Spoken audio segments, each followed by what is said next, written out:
નમસ્કાર, આપ જોઈ રહ્યા છો નેશન પ્લસ ન્યૂઝ. હું છું આપની સાથે હેતલ વગર. હિન્દુવાદી નેતાઓની હત્યાના ષડયંત્ર મામલે સુરત પોલીસે નેપાળ બોર્ડર નજીકથી ઝડપી પાડેલા એક આરોપીને પોલીસ સુરત લઈને આવી પહોંચી છે. હિન્દુવાદી નેતાઓની હત્યાના ષડયંત્ર મામલે સુરત પોલીસે ઘનિષ્ઠ તપાસ હાથ ધરી હતી. ત્યારે સુરત ક્રાઇમ બ્રાન્ચે નેપાળ બોર્ડર નજીકથી આરોપીને ઝડપી લીધો છે. બિહારના મુઝફ્ફરપુરથી શહેનાઝ ઉર્ફે મોહમ્મદ અલીની ધરપકડ કરવામાં આવી છે અને સુરત પોલીસે શહેનાઝને બિહારથી ફ્લાઇટ મારફતે દિલ્હી અને ત્યારબાદ સુરત લઈને આવી પહોંચી છે. સદર આરોપીઓની પોલીસ દ્વારા ઘનિષ્ઠ પૂછપરછ થવાની છે, જેમાં મોટા ખુલાસા થવાની પણ શક્યતા સુરત પોલીસ સેવી રહી છે.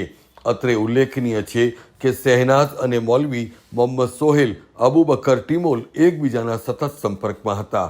ગઈ તારીખ 4ના રોજ સુરત ક્રાઇમ બ્રાન્ચ દ્વારા કઠોરના એક મૌલવી મોહમ્મદ સોહેલ અબુબકર ટિમોલને ચોક બજાર વિસ્તારમાંથી પકડવામાં આવ્યો હતો એક બાતમી આધારે, જેની પૂછપરછ દરમિયાન અને જેના મોબાઈલના ડેટા જોતા એક નેપાળ અને એક પાકિસ્તાનના નંબર સાથે સતત સંપર્કમાં હતો સોશિયલ મીડિયા દ્વારા.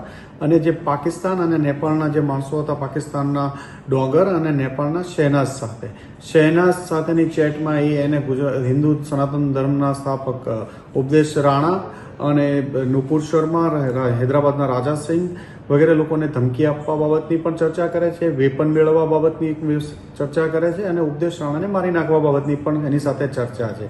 આ નેપાળનો જે નંબર હતો શહેનાઝ નામના એક માણસ વાપરતો હતો, જેની પોલીસની તપાસ દરમિયાન આ નંબર મુઝફ્ફરપુરમાં એક